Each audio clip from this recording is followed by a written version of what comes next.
Assalamualaikum warahmatullahi wabarakatuh. Halo semuanya, perkenalkan kami dari kelompok 7 tugas besar algoritma pemrograman dari program studi Sains Data kelas RA. Di sini kami akan mempresentasikan hasil kerja kami. Namun, sebelum itu kita perkenalan terlebih dahulu ya.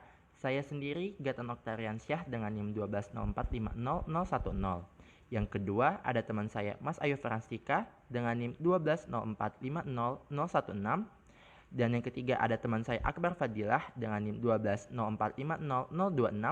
Dan yang terakhir ada teman saya Deborah Sebrina dengan NIM 120450073.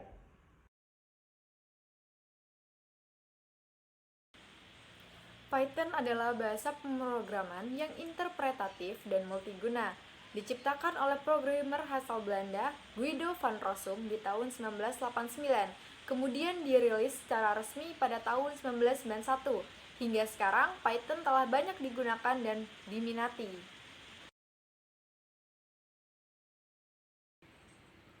Ada beberapa konsep pada pemrograman kami kali ini, yaitu percabangan.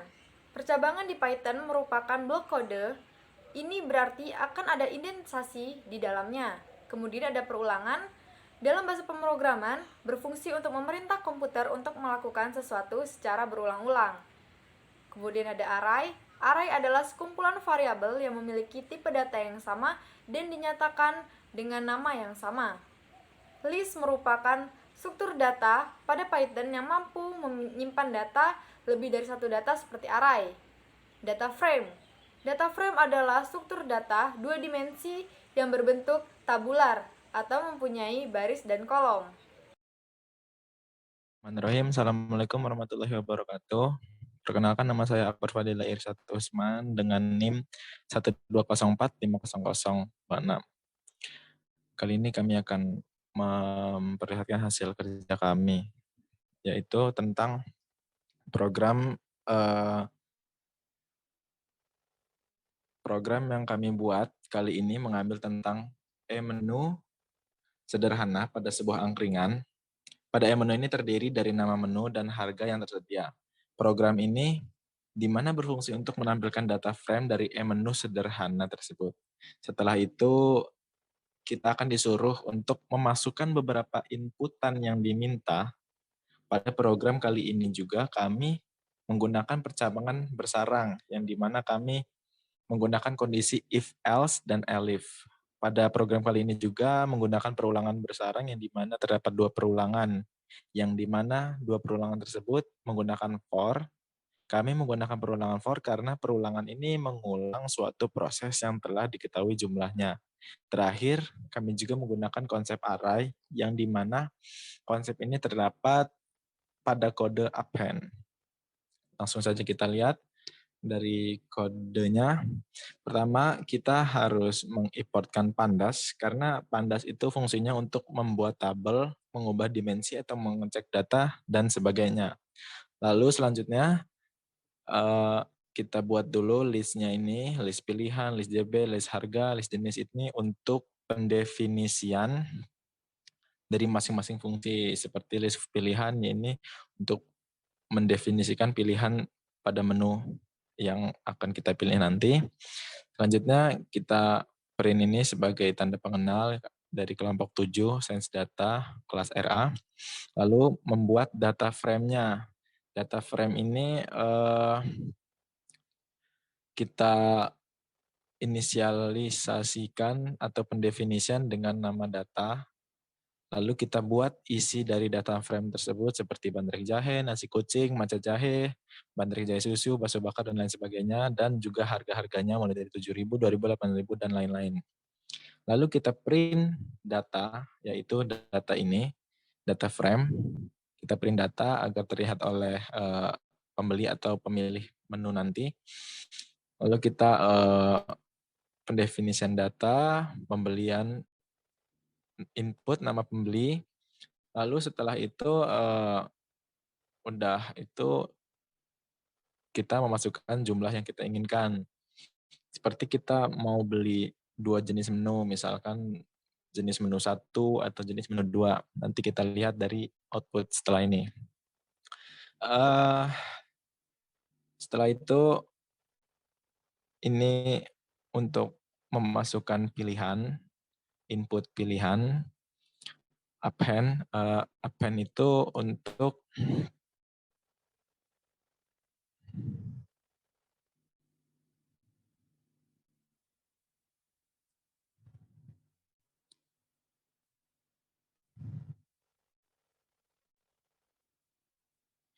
append itu termasuk jenis array yang tadi saya sebutkan di awal. Lalu selanjutnya kita menggunakan perulangan for. Di sini ada if dan elif.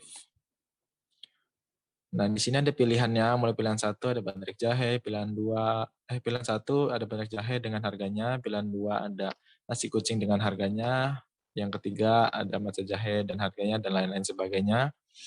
Lalu kita menggunakan list append lagi sebagai bentuk array, fungsi array. Di sini dari list JB dikali dengan list harga, list jumlah barang dengan list harga. Terus di sini ada for lagi. Setelah itu total belanja ditambah list jumlah.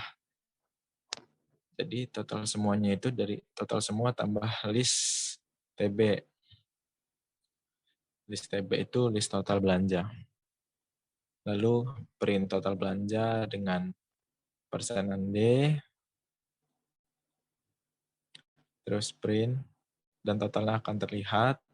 Setelah itu, setelah selesai semuanya akan terprint. Terima kasih. Mari kita coba kodenya. Masukkan jumlah menu yang diinginkan. Kita misalnya mau beli 2. Data ke-1, pilih dari angka 1 sampai ke 7, yaitu misalnya beli nasi kucing. Itu nomor 2. Jumlah belinya 2. Terus data keduanya kita beli es marimas. Berarti terakhir nomor 7 dengan jumlah datanya 3.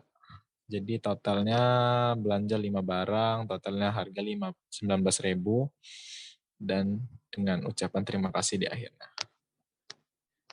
Sekian untuk program Python kali ini. Di sini saya akan menjelaskan mengenai flowchart atau diagram alir dari pemrograman Python yang telah dibuat oleh kelompok kami, yaitu mengenai tentang total belanjaan dari makanan minuman di sini, yaitu dimulai dengan start itu tandanya main atau dimulai, kemudian itu akan ada pendeklarasian sebuah list pilihan sampai di list total semuanya. Itu untuk seperti apa ya, dikatakan rumus.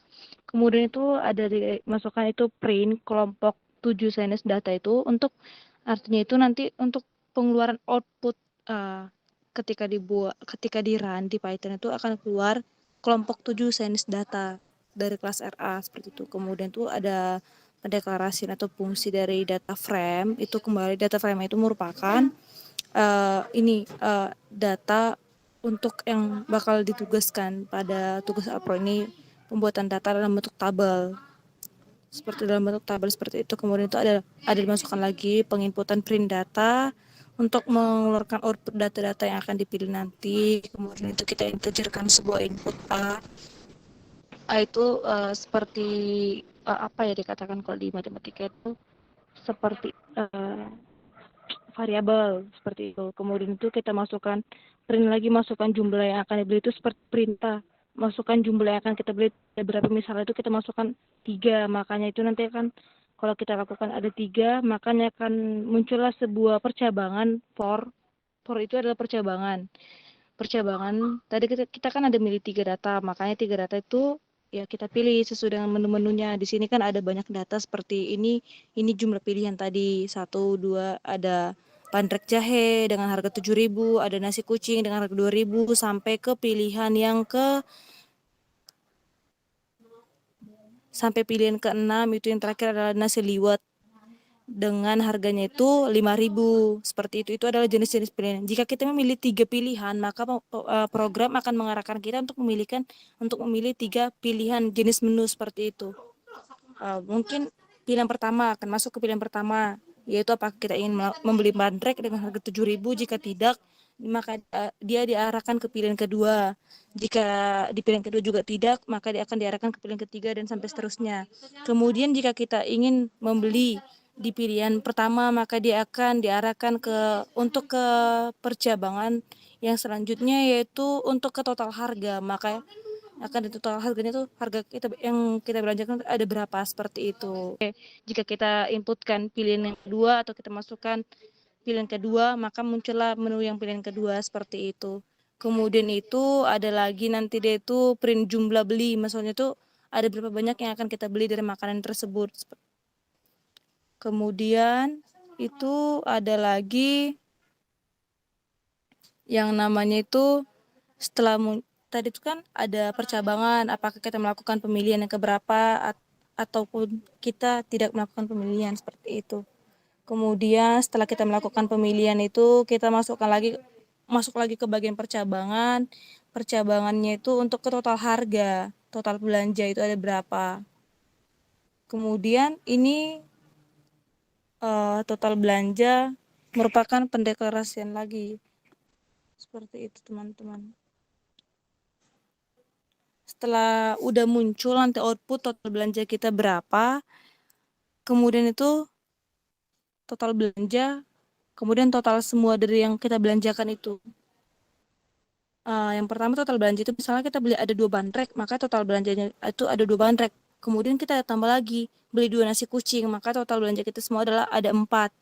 Maka setelah itu muncullah hasil akhirnya atau print atau output yang hasil terakhirnya.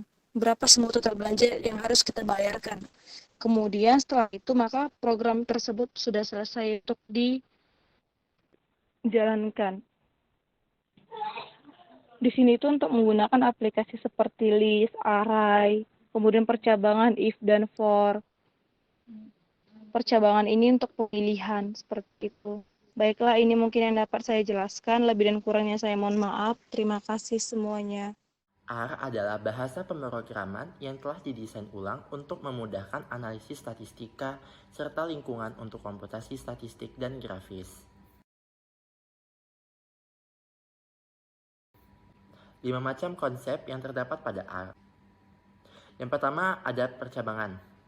Percabangan itu tergantung pada apakah kondisi boolean yang ditentukan program mengevaluasi benar atau salah. Yang kedua ada perulangan. Perulangan dalam bahasa pemrograman R berfungsi menyuruh komputer melakukan sesuatu secara berulang-ulang. Yang ketiga ada array. Array berfungsi mengambil atribut yang dapat menghasilkan jumlah dimensi yang dibutuhkan. List adalah jenis data di R yang mirip dengan vektor. Perbedaannya adalah list dapat menyimpan lebih dari satu jenis data. Dan yang terakhir ada data frame. Data frame merupakan tabel atau struktur seperti array 2 dimensi, di mana setiap kolom berisi nilai dari satu variabel dan setiap baris berisi satu set nilai dari setiap kolom. Oke, kali ini untuk codingan dari RStudio, program RStudio atau bahasa R. Pertama-tama kita mulai dari pendefinisian nama produk, jumlah produk, dan harga produk. Untuk penggunaan selanjutnya, lalu kita menggunakan repeat. Repeat itu untuk mengeksekusi perulangan repeat, yaitu untuk mengeksekusi kode yang sama secara berulang-ulang sampai kondisi tersebut terpenuhi. Selanjutnya kita menggunakan write lines. Write lines biasa digunakan dengan koneksi metode teks dan pemisahan default atau bawaan diubah menjadi pemisah normal platform tersebut seperti Linux atau Windows. Selanjutnya kita memilih readline choice, memakai readline choice. Readline itu berfungsi untuk membaca baris dari terminal atau dalam penggunaan interaktif, yaitu pilihan menu. Selanjutnya kita menggunakan perulangan if, yaitu pilihan satu. Yang dimana pilihan satu itu banyak produk yang akan ditambah, berarti kita akan menambahkan produk di sini. Lalu setelah kita memilih satu, kita akan disuguhkan nama produk, lalu kita beri nama produk, setelah itu kita masukkan jumlahnya, sebagai integer, kita input jumlah, lalu kita memakai readline untuk harga produk, dan lalu kita menginputkan integer yang berarti angka di dalam harga. Salah. Harga, lalu kita menginputkan harga produk, dan di sini kita menginputkan harga. Lalu di sini kita masuk ke else if atau pilihan kedua untuk melihat produk-produk apa yang sudah kita masukkan di pilihan satu tadi. Ini kita memakai data frame. Kita definisikan sebagai kelas data frame. Ini nama produk, harga produk, jumlah produk. Nanti setelah di output akan menjadi sebuah tabel. Nanti kita coba di outputnya agar lebih jelas.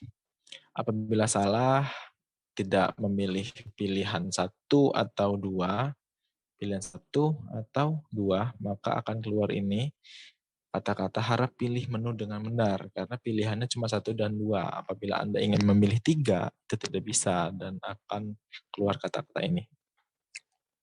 Setelah udah memilih 1 atau 2, kita dipertanyakan ini, apakah Anda akan melanjutkan program ini, ketik Y atau N, Y sebagai yes, N sebagai no.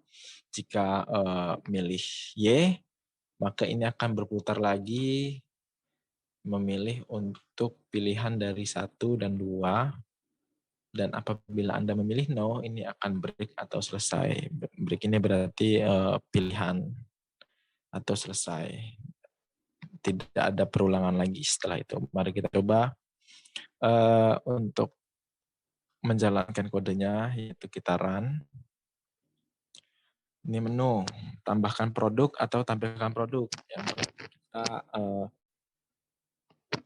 tambahkan produk Sekian terlebih dahulu karena pemaparan masih terkait kosong. hasil kerja dari kelompok kami. Oh, Kami maaf. mohon maaf apabila ada kesalahan dan kekurangan. Kita Kami akhiri. pilih menu, Wassalamualaikum yaitu tambah warahmatullahi produk dulu terlebih wabarakatuh. dahulu.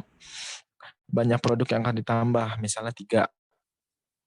Nama produknya misalnya laptop. Jumlah produknya 2. Harga produknya 40.000 misalkan. Selanjutnya produk yang kedua misalkan namanya tas.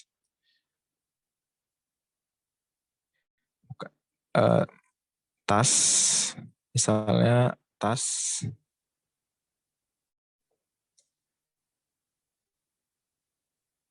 Jumlah produknya 3 dengan harga 15.000 misalkan. Selanjutnya produk yang ketiga misalkan HP.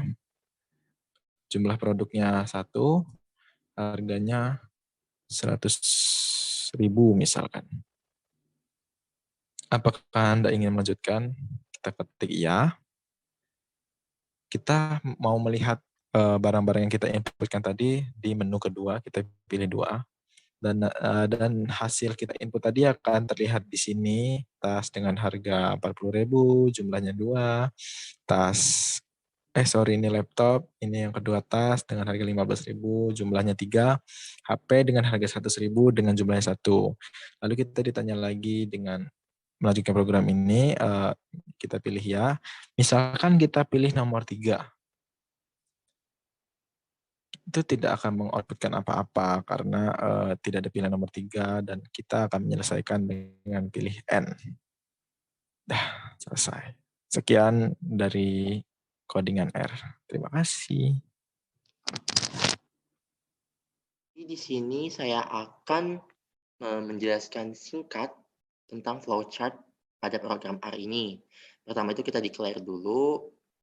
Maksudnya declare ini kita ini kayak masih tahu nih di dalam di sini tuh kita tuh menginputin apa aja. Nah di sini ini kita inputin banyaknya produk, nama produk, jumlah produk dan harga produk berupa integer kalau di flowchart ini. Nanti kalau sudah kita lanjut buat outputnya itu tuh akan keluar 2, yaitu tambahkan produk dan juga tampilkan produk. Nanti itu kalau sudah itu kita masuk ke percabangan di sini. Di percabangan ini kalau misalnya kita pilih 1 gitu, pilih 1 di sini, tambahkan produk kan. Nah, kita tuh akan keluar outputnya itu ini, banyaknya produk yang akan ditambah, disusun nama produk, jumlah produk, harga produk. Nanti setelah semua ini selesai, setelah semua ini selesai kita masukkan, nanti output-nya itu yang sudah kita tambahkan di sini akan keluar tuh berupa data frame. Jadi dia akan terurut gitu, kayak sebuah tabel. Nah, apabila sudah tuh, kita tuh masukkan lagi output-nya, yang di mana tuh akan ditanyakan nih, apakah Anda ingin melanjutkan program ini? Jika kita pilih Y, maka itu akan mengulang dari awal, dari sini. Apabila kita memilih N, maka program itu akan otomatis break atau selesai. Sekian yang dapat saya sampaikan, terima kasih. Kekurangan pada program Python yang kami buat yaitu bentuk output dari kode yang tidak begitu rapi. Masih ada beberapa kekurangan yang berhubungan dengan kerapian dari program kami. Pada program R sendiri, kami merasa kekurangannya terdapat pada menu yang kami buat itu kurang kami eksplorasi lebih banyak lagi. Dimana apabila kami bisa membuat menu yang beragam, memungkinkan program R kami akan jauh lebih baik lagi. Dari beberapa kekurangan yang telah disebutkan, kami merasa bahwa kerapian pada output dan juga beragamnya jenis menu yang disediakan akan menjadi kunci utama dalam program kami. Diharapkan apabila program ini dikembangkan lebih jauh, kerapian dan menu yang disediakan juga jauh lebih baik dan beragam lagi akan menjadi sebuah program menu yang bisa digunakan untuk restoran kecil maupun restoran besar yang ada.